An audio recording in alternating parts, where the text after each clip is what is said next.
नागपुर जिले के पारशिवनी और रामटेक तहसील क्षेत्र में प्रस्तावित नई एमआईडीसी परियोजना का स्थानीय किसानों और नागरिकों ने विरोध शुरू कर दिया है। हजारों एकड़ कृषि भूमि के अधिग्रहण के खिलाफ ग्रामीणों ने रामटेक के उप विभागीय राजस्व अधिकारी को निवेदन सौंपकर भूमि मोजनी प्रक्रिया तत्काल रोकने की मांग की है। किसानों का कहना है कि वे किसी भी कीमत पर अपनी उपजाऊ खेती की जमीन एमआईडीसी को नहीं देंगे। महाराष्ट्र औद्योगिक विकास महामंडल द्वारा नागपुर जिले की पारशिवनी और रामटेक तहसील के पटगोवारी, आमरी समेत आसपास के गांव में नई औद्योगिक वसाहत स्थापित करने की प्रक्रिया शुरू की गई है।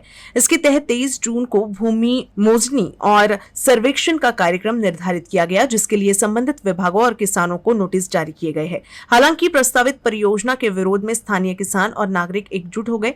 ग्रामीणों का कहना है कि उनकी आजीविका खेती पर निर्भर है और कृषि भूमि के अधिग्रहण से उनका भविष्य संकट में पड़ जाएगा।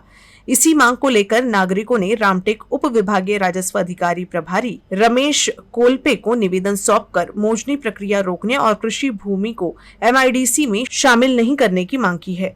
म्हणजे पटगोवारीमध्येच होतं। पटगोवारी शेती आहे, राहणं पण आमचं आता सध्या पटगोवारीत असूनही आम्ही मनसरला राहतो आणि आम्हाला शेती द्यायची नाही।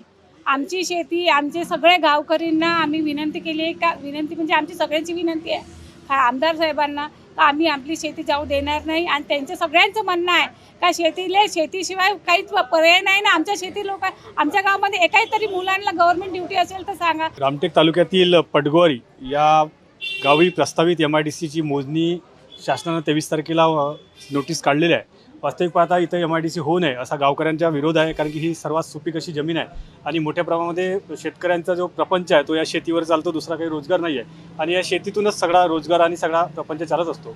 या सुपीक जमिनीवर एमआयडीसी होऊ नये अशी गावकऱ्यांची मागणी आहे। मात्र वारंवार मागणी करून सुद्धा सरकार याला प्रतिसाद देत नाही। उलट हे मागणी करतात का होऊ नये, तर एक पाऊल पुन्हा शासन आणि प्रशासन समोर वाढवते।